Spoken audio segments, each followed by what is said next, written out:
खबर मैनपुरी से पूर्व मंत्री स्वामी प्रसाद मौर्य का बयान। पश्चिम बंगाल में भाजपा या टीएमसी की जीत पर बोले स्वामी प्रसाद मौर्य। केंद्रीय सुरक्षा एजेंसियों के दुरुपयोग करने का भाजपा पर लगे आरोप पर बोले स्वामी प्रसाद मौर्य। अखिलेश यादव द्वारा मुख्यमंत्री योगी आदित्यनाथ का छोटा फेंटा बोलने जाने के बयान पर बोले स्वामी प्रसाद मौर्य। दिल्ली में उत्तर प्रदेश के दोनों डिप्टी सीएम की मुलाकात पर बोले स्वामी प्रसाद मौर्य। इलाहाबाद हाई कोर्ट का फैसला, सार्वजनिक भूमि पर नमाज का अधिकार नहीं, सबका समान हक है, जिस पर बोले स्वामी प्रसाद मौर्य। विधानसभा चुनाव में अपना जनता दल पार्टी किसके साथ गठबंधन करेगी, जिस पर बोले स्वामी प्रसाद मौर्य। विपक्ष का आरोप, भाजपा ईडी सीबीआई का चुनाव आते ही इस्तेमाल करती है, जिस पर बोले स्वामी प्रसाद मौर्य। स्मार्ट मीटर और गैस सिलेंडर को लेकर हो रही परेशानी पर जनता में आक्रोश, जिस पर बोले स्वामी प्रसाद मौर्य। बंगाल में बीजेपी और टीएमसी की चुनाव के बीच में लड़ाई देखने को मिल रही है, क्या लगता है कौन जीतेगा? बहरहाल में अजय पीछे लोकतंत्र में कौन जीतेगा कौन नहीं जीतेगा ये तो स्थानीय जनता तय करती है, लेकिन जो मीडिया के माध्यम से खबरें छन के आई हैं और पश्चिम बंगाल के लोगों का जो वक्तव्य और मंतव्य देखने सुनने को मिला है, उससे लगता है कि ममता वापसी फिर कर रही है। यद्यपि भाजपा के लोग बड़े पैमाने पर सत्ता और मर्सिडी का दुरुपयोग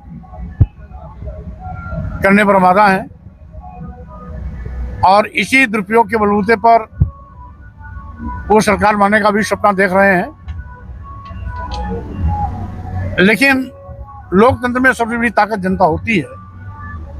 अंतिम फैसला बंगाल की जनता को करना है। बंगाल चुनाव में इतिहास में पहली बार देखा गया है केंद्रीय सुरक्षा एजेंसियों का उपयोग किया गया है, कैसे देखते हैं इसको? केंद्रीय सुरक्षा एजेंसियों का उपयोग नहीं किया गया, दुरुपयोग किया जा रहा है। और जिस तरीके से केंद्र की सरकार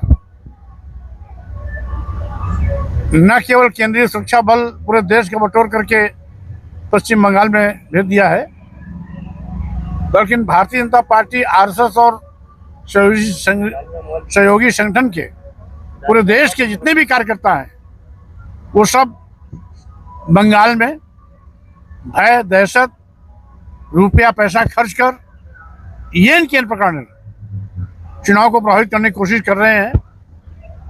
लेकिन बंगाल की जनता इतनी जागरूक है, हम समझते हैं भाजपा का कोई भी तिक्रम कामयाब होने वाला नहीं है। अखिलेश यादव ने मुख्यमंत्री योगी आदित्यनाथ को फेंटा बताया है, कैसे इस सवाल को कैसे देखते हैं? अब बहरहाल अखिलेश यादव जी और योगी आदित्यनाथ जी में क्या बातचीत हुई है, किस संदर्भ में कहा है, इसलिए उसका मुझसे कोई लेना देना नहीं है।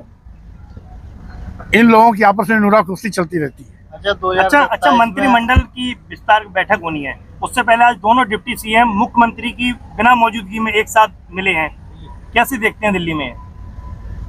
अब स्वाभाविक रूप से कोई नई बात नहीं है। वहाँ जब से सरकार बनी है तब से माननीय मुख्यमंत्री जी में और माननीय दोनों उप मुख्यमंत्रियों में 36 का आंकड़ा रहता है। तो 36 का आंकड़ा कोई नया नहीं है, पुराना है। और खींचतान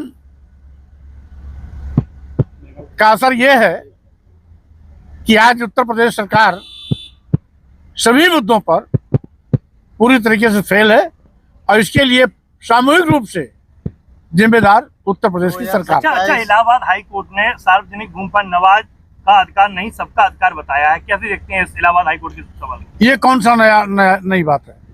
सार्वजनिक भूमि पर सबका अधिकार होता ही होता है। रोज कोई धार्मिक अनुष्ठान नहीं करता है, साल भर में एक आध बार करता है।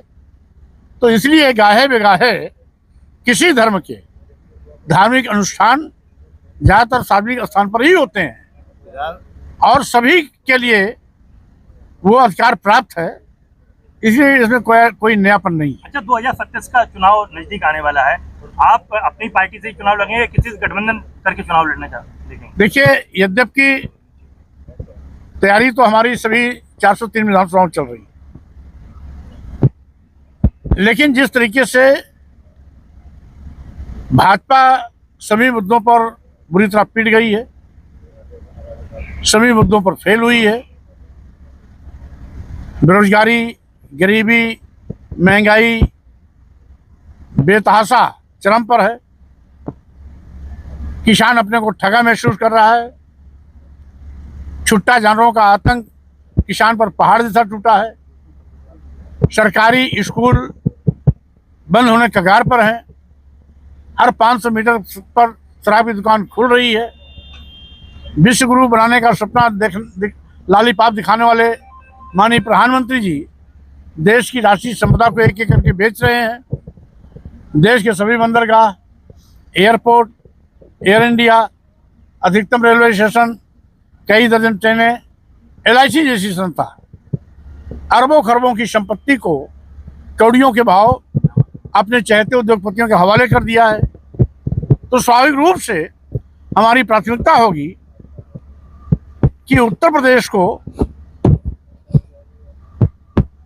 बचाना है तो सत्ता से भाजपा को हटाना पड़ेगा। अच्छा, आखिरी सवाल, जैसे जैसे इलेक्शन पास आता है वैसे वैसे Bharatiya Janata party ED, CBI इन सब की जांच कराने लगती है। स्वाभाविक रूप से ये तो CBI और ED को अपना हथियार बना लिया है, लेकिन जब जनता आक्रोशित होती है, सड़क पे आती है, तो सारे हथियार, सारे तिकड़म फेल हो जाते हैं।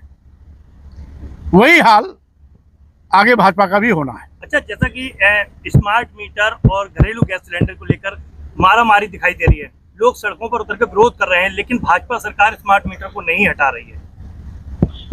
क्योंकि आज उत्तर प्रदेश को भाजपा दोनों हाथ से लूटने में लगी है। कुछ भाजपा सरकार में बैठे मंत्री लूट रहे हैं, कुछ उनके चहेते थलीशाह लूट रहे हैं, और बचा खुचा आउटसोर्सिंग के नाम पर सरकार के करीबी लोगों का जो सहयोगी संस्थाएं हैं वो लूट रही हैं। तो भाजपा एंड कंपनी पूरे देश को बर्बाद करने पर तुली है। ईस्ट इंडिया कंपनी से बदतर भाजपा सरकार हुई है।